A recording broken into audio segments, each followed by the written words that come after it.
Kita akan lanjutkan pembahasan kita di kuliah Data Analysis and Visualization. Kali ini kita akan memasuki bab yang baru, yaitu adalah bab Multiple Proportion Test.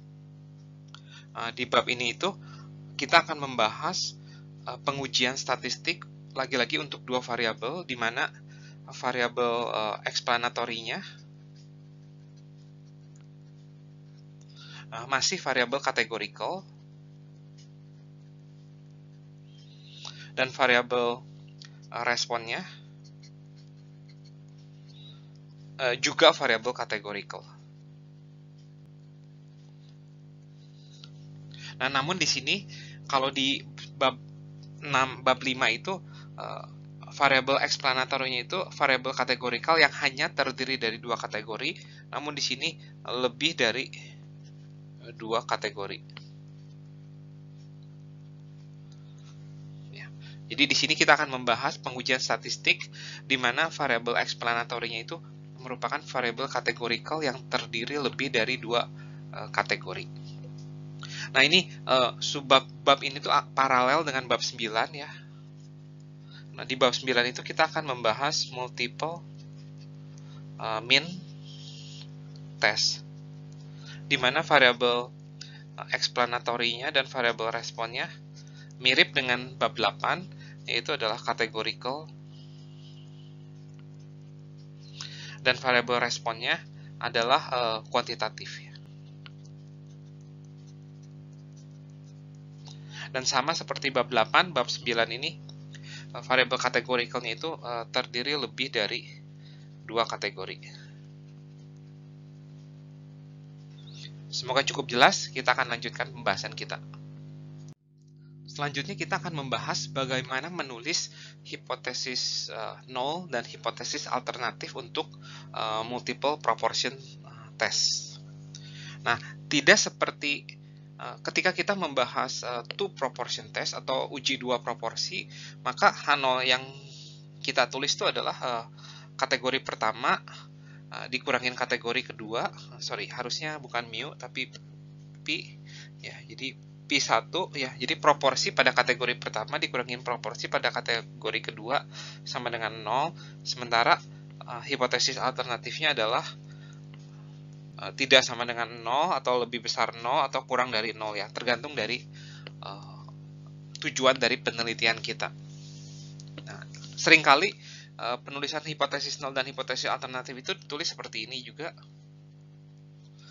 Jadi tidak menulis P1 dikurangin P2, tapi P1 sama dengan P2, di mana ini P1 tidak sama dengan P2 atau yang lebih besar atau yang lebih kecil. Ya. Tergantung dari tujuan dari penelitiannya. Nah, namun untuk multiple proportion test, di sini kita explanatory variabelnya itu terdiri dari beberapa kategori ya. Mungkin ada 3 kategori, 4 kategori, atau 5 kategori. Nah, bagaimana menguji menulis hipotesis 0 dan hipotesis alternatifnya. Nah, cuman sedikit lebih panjang yang akan kita tulis bagaimana menulis hipotesis 0-nya. Hipotesis 0-nya itu adalah P1, jadi proporsi pada kategori 1 itu sama dengan proporsi pada kategori 2, sama dengan proporsi pada kategori ketiga, dan seterusnya sampai proporsi pada kategori ke K. Nah, kita nggak tahu, misalkan kita punya ada K kategori. Gitu. Nah, hipotesis alternatifnya itu untuk multiple proportion test, hipotesis alternatifnya tidak punya pilihan seperti ini nih ya, tidak sama dengan, lebih besar atau lebih kecil ya, tidak punya pilihan seperti itu. Jadi hipotesis alternatif untuk multiple proportion test itu adalah lawan dari hipotesis 0 ya. Jadi kebalikan dari hipotesis 0. Jadi jika hipotesis 0-nya itu sama semua, berarti hipotesis alternatifnya tuh setidaknya ada satu yang beda gitu ya. Jadi yang akan saya tulis di sini adalah setidaknya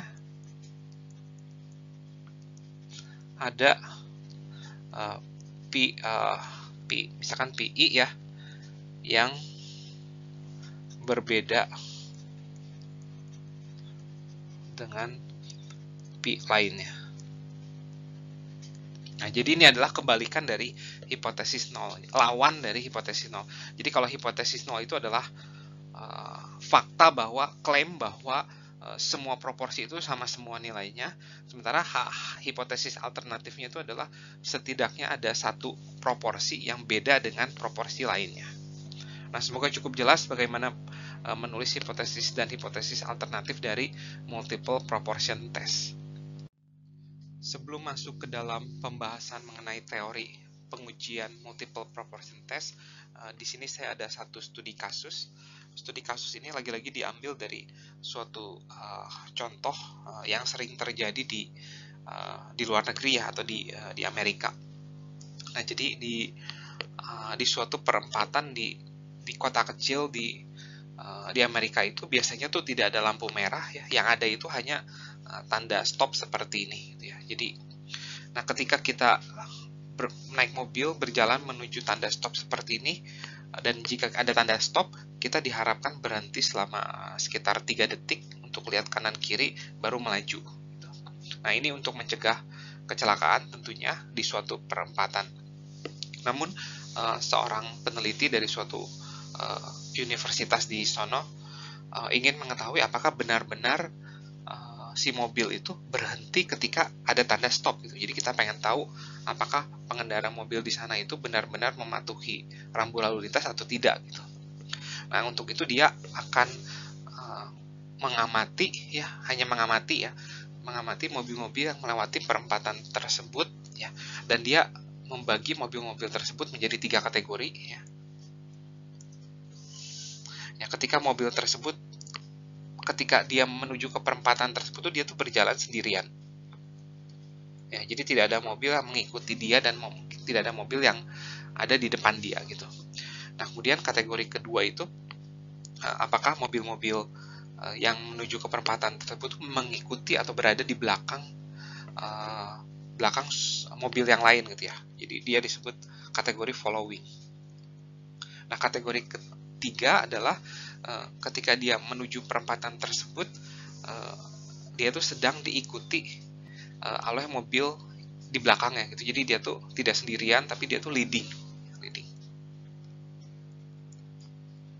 Nah, dari ketiga kategori ini kita pengen tahu mobil-mobil manakah yang ketika mendekati perempatan tersebut dia akan berhenti selama 3 detik untuk melihat kanan kiri lalu melaju lagi gitu ya. Jadi variabel explanatorinya itu adalah apakah termasuk ke dalam ketiga kategori ini, sementara variabel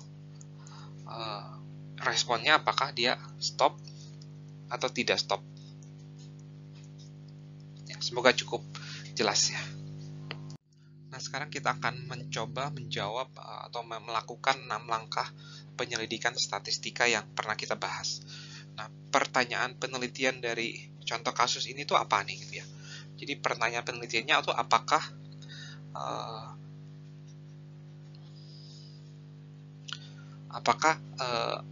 jadi kategorinya itu kan kategori mobilnya jalan sendiri atau mengikuti atau dia leading gitu ya. Jadi apakah tipe mobil, bukan tipe mobil ya mungkin, tapi posisi ya, apakah posisi mobil mempengaruhi peluang mobil tersebut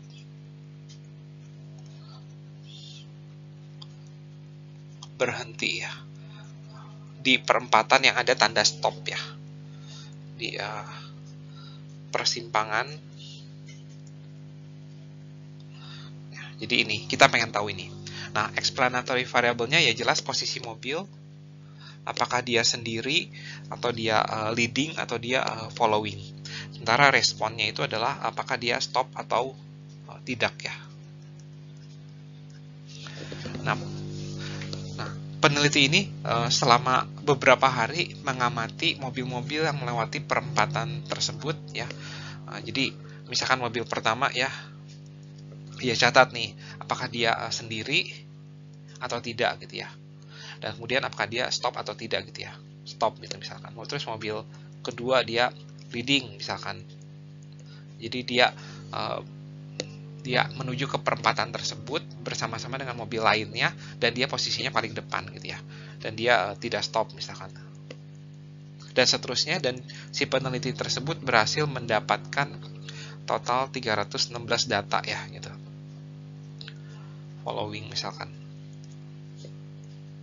Stop gitu. Jadi kelihatan ini ada variabel responnya, ini ada variabel explanatorinya, dan ini variabel responnya ya. Nah, jadi ini adalah data yang si peneliti tersebut dapatkan. Nah, mungkin ada pertanyaan, apakah studi ini adalah studi eksperimen atau studi observasi? Dan jawabannya, studi ini bukanlah studi eksperimen ya, karena si peneliti itu tidak punya peranan dalam menentukan, oh mobil ini mobil sendiri, oh mobil ini tuh model yang leading gitu, dan tidak ada random assignment di dalam penelitian ini ya. Jadi penelitian ini, si peneliti itu hanya sekedar mengamati, oh ada mobil yang datang sendiri, oh ada mobil yang leading, oh ada mobil yang following. Jadi studi ini itu merupakan studi observasi, sehingga ketika jawabannya, seandainya pertanyaan penelitian ini tuh jawabannya itu adalah ada asosiasi, nah ini kita tidak bisa menyimpulkan hubungan sebab akibat ya. Nah, semoga cukup jelas. Kita akan lanjut ke bagian ketiga.